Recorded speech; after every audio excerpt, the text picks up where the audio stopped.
Hello दोस्तों, स्वागत है आप लोगों का अपने YouTube चैनल एसटी विद्याकुल में।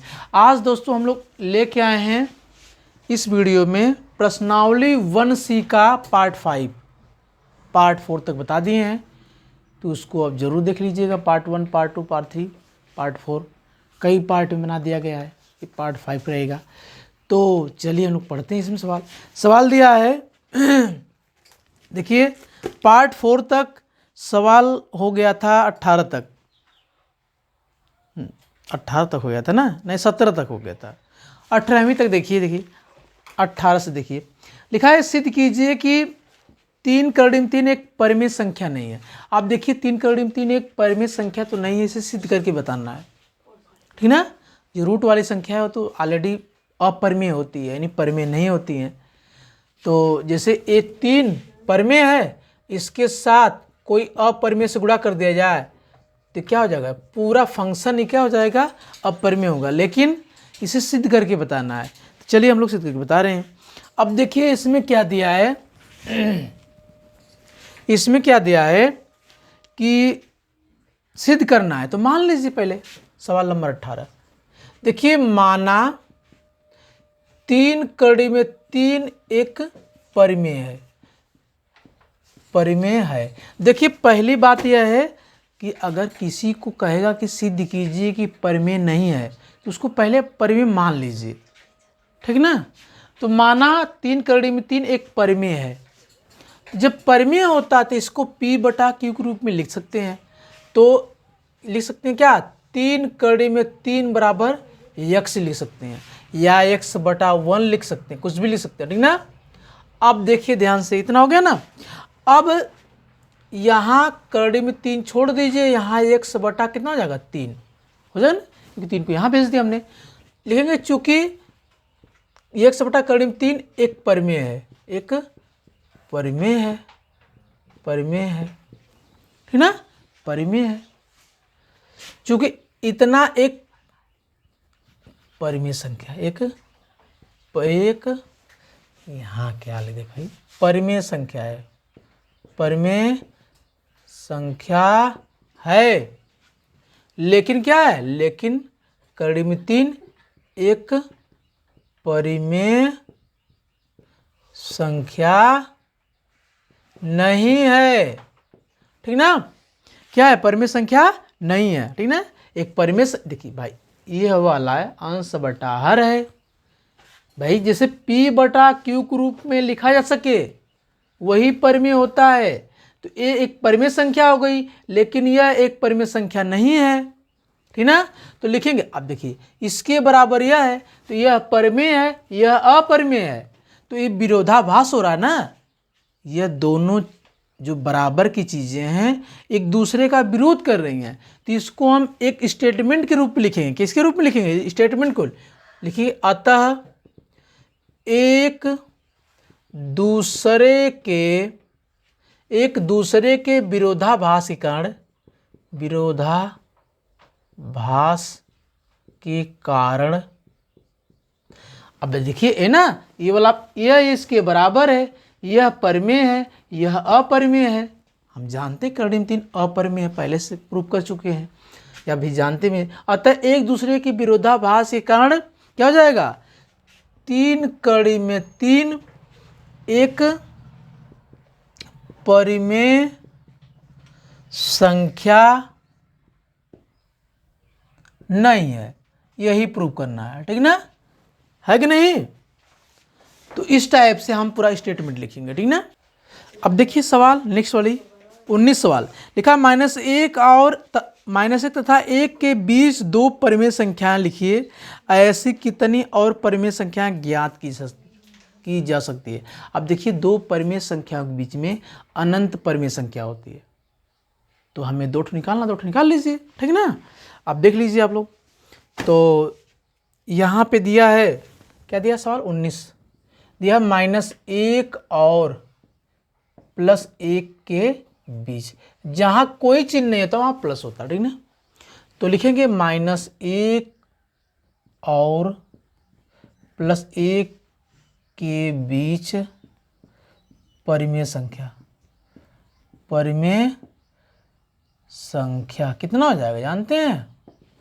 हो जाएगा आपका 1 यानी दोनों को जोड़ के 2 से भाग दीजिए, जोड़ लीजिए -1 अब +1, यानी इन दोनों को जोड़ दीजिए, आपस में जोड़ दिया हमने, ठीक ना? तो जोड़ दिया हमने तो ये कट जाएगा आपस में, कितना हो जाएगा 1/2 गुण यहाँ 0 मिलेगा, कितना हो जाएगा आपको 0 हो जाएगा। ये तो संख्या 0 आ गई।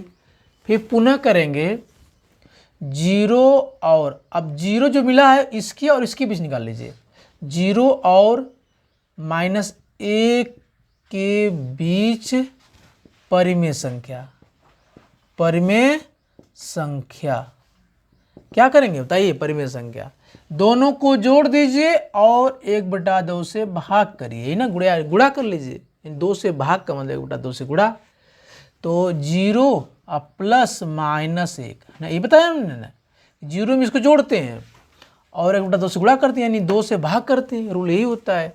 तो क्या हो जाएगा जानते हैं?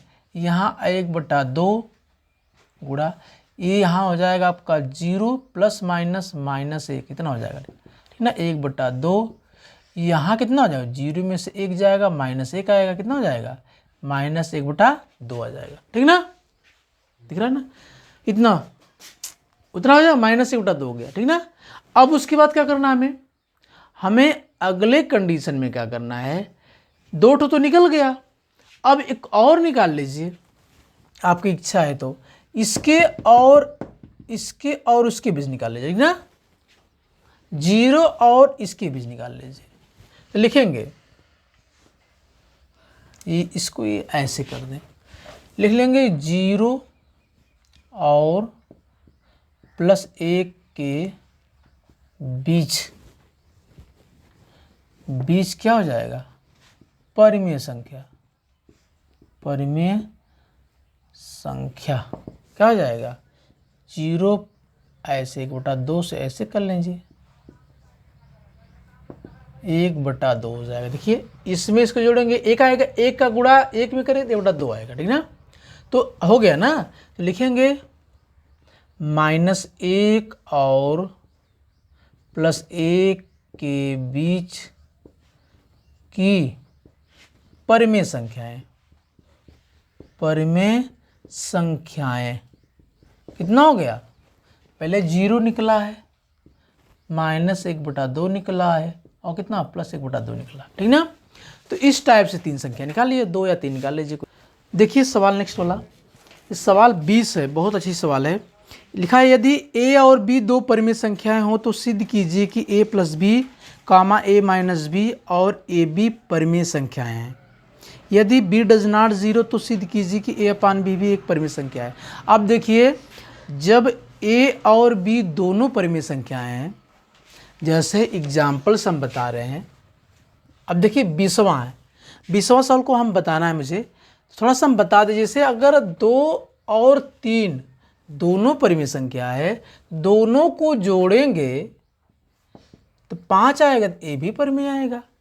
उसी तरह से ए दिया है और बी दिया है, तो ए और बी दोनों परिमेय, इसमें लिखा है सवाल में कि ए और बी दोनों परिमेय संख्या हैं। अगर ए और बी दोनों परिमेय हैं तो ए और बी में जोड़ेंगे, जब ए और बी अलग अलग परिमेय हैं, अब परिमेय संख्याओं को जब जोड़ते हैं ए भी जोड़ भी क्या आएगा? परिमेय संख्या आएगा, ठीक ना। बस इसी को बता देना आपको। चलिए हम लोग करते हैं सवाल 20वां। ये तो थोड़ा सा बता समझा दिया आप लोगों को। अब देखिए सवाल लिखा है कि ए और बी दोनों परिमेय संख्या है ना, तो लिखेंगे ए और बी एक परिमेय संख्या है, ठीक ना। ए और बी एक परिमेय संख्या है, लिखा है सवाल में, तो क्या हो जाएगा? तब a + b भी एक परिमेय संख्या होगी।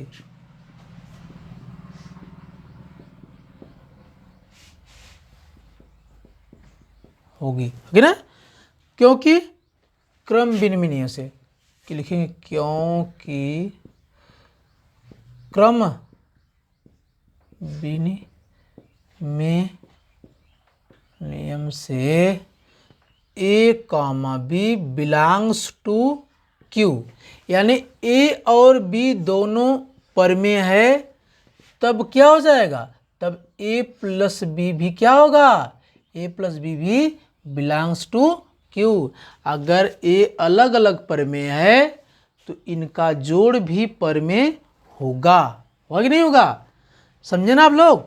उसके बाद क्या पूछ रहा है सवाल में कि ए माइनस बी भी एक परमेय होगी। अब जैसे कहा है कि अगर 5 और 3 दोनों परमेय है तो 5 में से 3 अगर जाएगा 2 आएगा, तो 2 भी तो परमेय होगा। उसी चीज को अक्षरों में बताना है, 2 ए और बी के फॉर्म में बताना है। तो लिखेंगे इसी प्रकार ए माइनस बी भी एक परमेय संख्या होगी। क्या होगी, ए माइनस बी क्रम विनिमय से एक परमेय संख्या होगी, ठीक ना, एक परमेय संख्या होगी, ठीक ना, परमेय संख्या होगी भाई। जिससे जोड़ भी है तो घटाना भी क्रम विनिमय से परमेय संख्या होगा, और गुणा भी, इसका गुणा के बारे में पूछा है कि नहीं, और ए गुणे बी भी क्रम विनिमय से परमेय होगा, ठीक नहीं, होगा ना, होगा।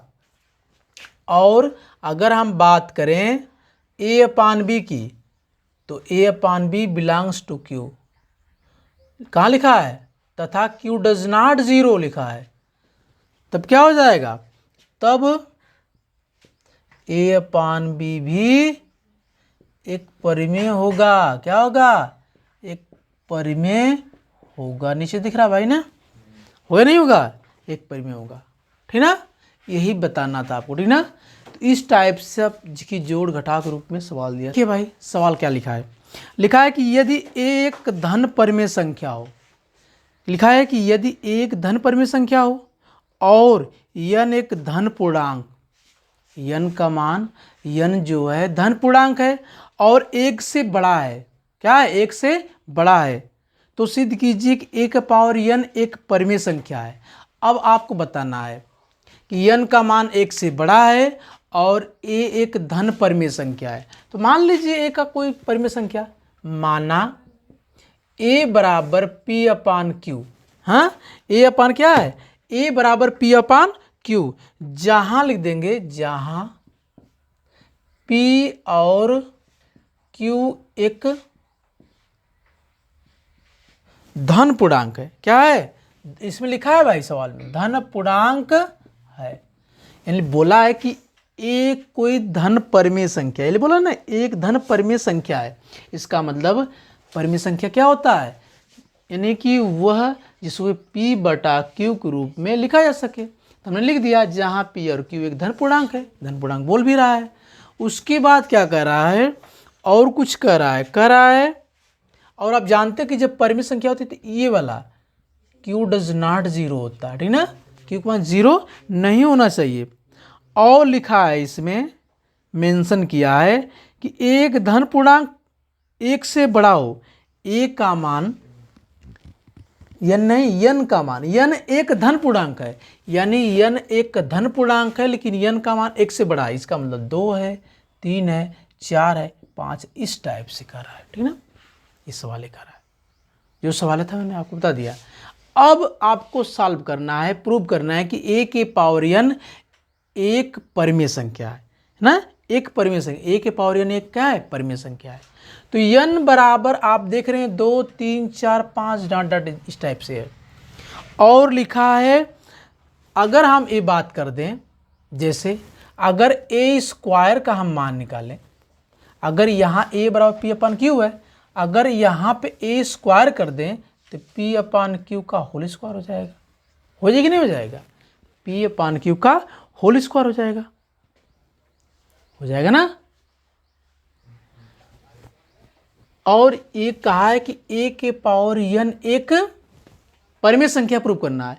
अगर हमने a का मान जो ले लिया, यहाँ 2 है, 2 ले लिया हमने, यानी एक जो n का मान है 2 ले लिया हमने। भाई a के पावर n की प्रूफ करना है ना, तो यहाँ a बराबर हमने इतना माना था, तो जब इसका स्क्वायर किया, स्क्वायर करने का मतलब n का मान 2 है, यहाँ n क्या है 2 3 4 5 है, हमने n का मान 2 ले लिया, n का मान 2 ले लिया, तो a बराबर कितना है, a बराबर p अपान q होती है, इसका भी मान 2 ले लेंगे। तो जब किसी चीज़ का स्क्वायर करेंगे तो एक परिमेय आएगा भाई, यानी परिमेय संख्या के स्क्वायर करेंगे तब वो परिमेय ऑलरेडी आएगा, लिखेंगे जो एक परिमेय है, जो एक परिमेय है, परिमेय है, ठीक ना। इसी प्रकार अगर हम एक का 3 पावर ले, इसका 3 पावर ले कह रहा है एक का 3 पावर ले, तो p अपान q का भी 3 पावर करना पड़ेगा, जो एक परिमेय होगा, है कि नहीं, जो एक परिमेय होगा, परिमेय होगा, हो या नहीं, परिमेय होगा। इसी प्रकार अगर a के पावर हम n ले लें तो इसका भी n पावर करना पड़ेगा, जो एक परिमेय होगा, क्या होगा, जो एक परिमेय संख्या है, जो एक परिमेय संख्या है कि नहीं, परिमेय संख्या है। इसलिए a के पावर n एक परिमेय होगी, एक परिमेय संख्या होगी, संख्या होगी, यही हमें प्रूव करना है, ठीक ना, ठीक ना। तो इस टाइप से आपका ये चैप्टर 1C कंप्लीट हो गया 5 पार्टों में। तो पूरे पार्ट देखिए और बताइए आप लोग कि कैसा लग रहा है, आप लोगों को ये वीडियो कैसी लगी, समझ में आ रहा है कि नहीं आ रहा है, ज़रूर बताइएगा, ठीक ना।